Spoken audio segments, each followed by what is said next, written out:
বেদব্যাস ভগবান বায়ু পুরাণে বর্ণন করছেন কোন কোন স্থানে তুলসী পত্র নিষিদ্ধ, কোথায় কোথায় তুলসী পাতা দিয়ে পূজা করা যায় না। কোথায়? তুলসী দল মাত্রায়ুয়োন্নং দেবং প্রপূজ্যায়ে ব্রহ্মা সহি গঘনশ্চ স এব গুরুতলপাগঃ। ভগবান শ্রী বিষ্ণুর পূজা ব্যতীত কখনো তুলসী পত্র অর্পণ করবে না। বিষ্ণু তত্ত্ব ব্যতীত যদি অন্য কোথাও তুলসী পাত্র অর্পণ করা হয়, কোনো দেবতার চরণে তুলসী পাতা অর্পণ করা হয়, তবে সে কী লাভ করে? ব্রহ্মাসহি, ব্রহ্ম হত্যার পাপ লাগে তার।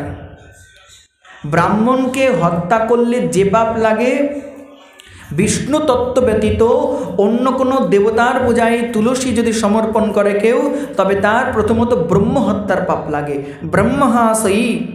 আর কি লাগে? গঘনশ্চ সা এবা, গো হত্যার পাপ লাগে তার। গো মাতাকে হত্যা করলে যে পাপ লাগবে, বিষ্ণু তত্ত্ব ব্যতীত অন্য কোনো দেবতার চরণে তুলসী পত্র অর্পণ করলে সেই পাপ লাগবে। আর কি পাপ লাগবে?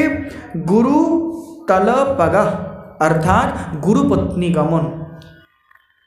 গুরুপত্নী গমন করে যে পাপ লাগে, বিষ্ণু তত্ত্ব ব্যতীত অন্য স্থানে তুলসী দিলে সেই পাপ লাগে। এখন কথা, বিষ্ণু তত্ত্ব বলতে কাকে বোঝানো হচ্ছে? যে বিষ্ণু তত্ত্বের চরণে তুলসী দেব, বিষ্ণু তত্ত্বটা কি? বিষ্ণু তত্ত্ব বলতে ভগবান শ্রী বিষ্ণু, ভগবান শ্রীকৃষ্ণচন্দ্র, ভগবান শ্রী রামচন্দ্র, ভগবান গৌরচন্দ্র, ভগবান নরসিংহদেব, বামনদেব ভগবান, এনারা হলেন বিষ্ণু তত্ত্ব। বিষ্ণু তত্ত্বের চরণে তুলসী পাতা অর্পণ করার বিধান আছে শাস্ত্রে। ভগবান শ্রী বিষ্ণু অতীব প্রসন্ন হয়ে যান, কিন্তু কোনো দেবতার চরণে তুলসী পত্র অর্পণ করা চলবে না।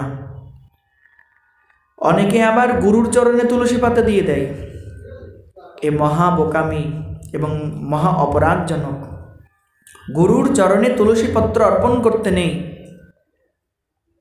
যদি গুরুকে তুলসী পত্র অর্পণ করতেই চান, তবে গুরু মহারাজের হস্তে হাতে দিতে পারেন, এই ভাবনায়, হে গুরুদেব, আপনার হস্তে আমি তুলসী দিলাম, আপনি গৌর গোবিন্দ চরণে প্রদান করুন।